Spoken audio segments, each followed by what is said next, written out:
अम्मी ने मुझे चाय के साथ दवा दी ताकि मैं सुकून से सो जाऊं। अभी मैं सोने की तैयारी ही कर रहा था कि अचानक मेरा सेल फोन बजा।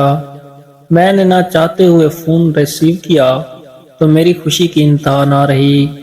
मेरी पहली और आखिरी मोहब्बत ने मुझे पहली बार कॉल की थी और शाम में मिलने का सुनकर मैं बेआपे से बाहर हो गया। बुखार, दर्द और जिस्म की बेचैनी चंद लम्हों में ही खत्म हो गई। अम्मी मुझे देख कर रह गई। बेटा, दवा ने बड़ी जल्दी असर दिखाया। क्या बताऊं अम्मी आपको, मैं मुंह ही मुंह में बड़बड़ाया। जी आप ठीक कह रही हैं। खुशी की लहरें मेरे चेहरे पर रक्स कर रही थीं। अच्छे अच्छे कपड़े निकालने के बाद मैं आईने के सामने खड़ा हो गया। बार बार चेक करने पर आखिर एक सूट पसंद कर ही लिया। अब जूते पहनकर चंद लम्हों में ही तैयार हो गया। जबकि 5 बजने में अभी 2 घंटे बाकी थे। वक्त मेरे लिए जैसे रुक गया हो, घड़ी की सुइयां सुस्त पड़ गई हूँ। ऐसा महसूस हो रहा था ये मेरी जिंदगी की सबसे हसीन शाम है जिसकी मैंने बरसों पहले ख्वाहिश की थी। वो घड़ी आ ही गई थी। मैं मुकर्रर वक्त पर होटल पहुंचा तो वहां अलीशा पहले से मौजूद थी। यह एहसास सरशार कर गया कि वो मुझसे ज्यादा मिलने को बेताब थी। तभी तो मुझसे पहले होटल पहुंच गई। कैसी हो? मैंने उसके मुस्कुराते चेहरे पर नजरें जमा कर पूछा। मैं ठीक हूँ और तुमसे बहुत जरूरी बात करने यहाँ बुलाया है। ये कहते हुए उसके चेहरे पर मैंने गैर मामूली संजीदगी महसूस की। सुनो काशान, मैं अम्मी के साथ लंदन जा रही हूँ। अब्बू ने मेरे लिए वीजा भी भेज दिया है। तुम ये बात नहीं जानते कि मेरी अगले माह शादी है और मैं अब मुस्तकिल लंदन ही में रहूंगी क्योंकि मेरे होने वाले शोहर वहीं रहते हैं। इतना कहकर वो चुप हो गई। अलीशा के ये अल्फाज सुनते ही सारा जहां मुझे घूमता हुआ महसूस होने लगा। बड़ी मुश्किल से खुद पर काबू पाकर मैं फिर से उसकी गुफ्तगू सुनने लगा। मैं तुम्हारे जज्बात और एहसास की कदर करती हूँ। मैं इस बात से आशना हूँ तुम मेरे मुखलिस दोस्त हो और वाकई मुझसे सच्ची मोहब्बत करते हो और अपनाना चाहते हो। ये बातें सुनकर मैं जज्बाती हो गया।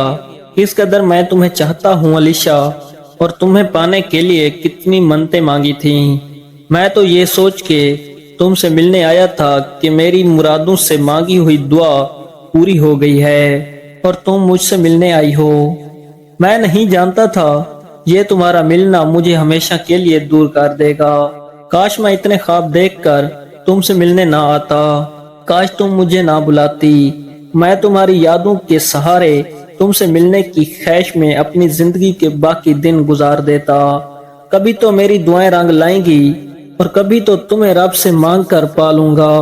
इतना अरसा मुझसे दूर रही, आज भी मिलने ना आई तो मेरी जिंदगी इसी तरह तुम्हारा इंतजार करते करते बीत जाती। एक ही सांस में बोले जा रही हो, मुझे तुमसे कुछ और भी कहना है। अलीशा, मुझे आप कुछ नहीं सुनना। ये कहते हुए मैं उठ खड़ा हुआ। अलीशा ने अपने नरम और नाजुक हाथों से पकड़कर मुझे बिठाया तो मजबूरन बैठ गया। जितना तुम मुझे चाहते हो उतना ही मैं साद को पसंद करती हूँ। मेरी खुशी में तुम अपनी ख्वाहिश कुर्बान कर सकते हो, इतना तो मुझे तुम्हारी मोहब्बत पर भरोसा है और मैं जानती हूँ तुम अपनी मोहब्बत का मान रखोगे जो मुझसे की है। जिंदगी के किसी मोड़ पर अगर मैं मिल जाऊं, मुझसे अजनबी बनकर मिलना। अब मैं चलती हूँ। ये कहते हुए वो धीरे से उठ खड़ी हुई। चंद लम्हे मुझे गौर से देखने के बाद कहने लगी, मेरा मकसद तुम्हें हर्ट करना ना था बल्कि तुम्हें हकीकत से आगाह करना था। हो सके तो मुझे माफ कर देना और मेरे अच्छे मुस्तकबिल की दुआ करना। अल्लाह हाफिज। ये कहते हुए अलीशा तो चली गई, पर मैं कितनी देर बैठा उसी राह को तकता रहा जिससे गुजर कर जाने वो कब की जा चुकी थी। बोझल कदमों के साथ घर लौटा तो आंखों में नमी देखकर अम्मी परेशान हो गई तो उनके बेहद इसरार पर उन्हें बताया, एक दोस्त मुझसे हमेशा के लिए बिछड़ गया है, प्लीज मुझसे मजीद कोई सवाल ना करें। यह कहकर मैं सैन में पड़ी कुर्सी पर ढेसा हो गया। अम्मी के बार बार बुलाने पर भी अंदर ना आया। मेरे अंदर तो जैसे आग लगी हुई थी। माथे पर पसीने की बूंदें साफ आया थीं। यह सब देखकर अम्मी बहुत परेशान हो गईं। पसीना और वो भी दिसंबर में।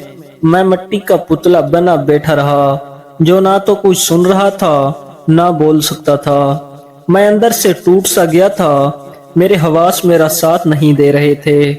जिसे मैं एक हसीन शाम समझ रहा था, वो मेरे लिए कभी ना भुलाने वाली दर्दनाक शाम हो गई। कितनी आसानी से उसने मेरी मोहब्बत को अपने पांव तले रौंद डाला था।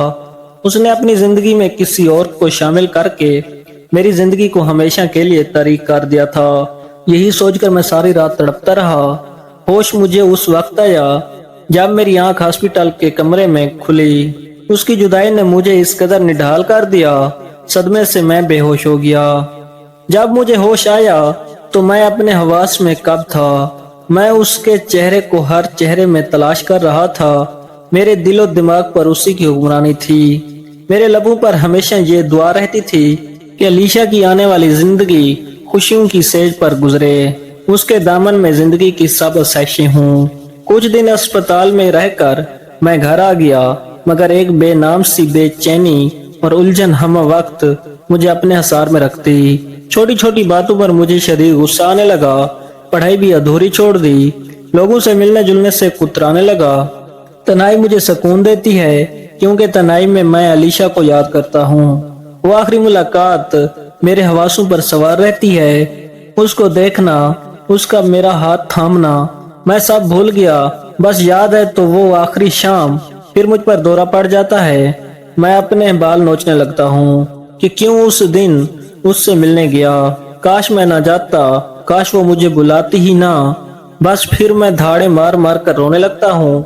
मेरे घर वाले मेरी हालत देखकर बहुत परेशान और अफसुर्दा हैं। वो मुझे जिंदगी की तरफ वापस लाना चाहते हैं, मगर मैं मजबूर हूँ। जिंदगी की तरफ कैसे पलटूं?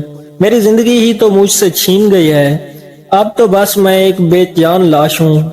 ये एक ऐसी मोहब्बत थी जिसने मुझसे मेरी खुशियां ही छीन ली। डॉक्टर कहते हैं कि मैं डिप्रेशन का मरीज बन गया हूँ। वो क्या जाने, मैं तो मरीज मोहब्बत हूँ और इस मर्ज का कोई इलाज नहीं। वसलम नाजरीन, अगर स्टोरी अच्छी लगी हो तो प्लीज हमें सपोर्ट करें और हमारे चैनल को जरूर सब्सक्राइब करें।